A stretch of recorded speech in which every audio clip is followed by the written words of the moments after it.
no võib-olla teine näide on lauljad. Lauljad ja laulud. Mul ei ole õrna aimugi, aga ma arvan, maailmas on nagu väga-väga-väga palju esinejaid. Ja väga-väga paljud nendest ei loo mitte kunagi mitte ühtegi lugu, mis päriselt kuidagi nagu raputaks maailma. Ja siis on need teised esinejad, autorid, laulude kirjutajad, muusikud, kelle looming sünnib nende enda seest. Läbi nende mingisuguste kannatuste õppetundide nad panevad sinna selle oma, selle värgi sisse, on ju. Ja see raputab maailma.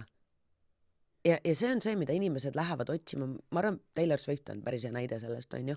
See tema fenomen, eks. Nüüd, kui kõik teised lähevad ja püüavad kasutada tema fenomeni olla tema moodi. Okei, keskpärased tulemused.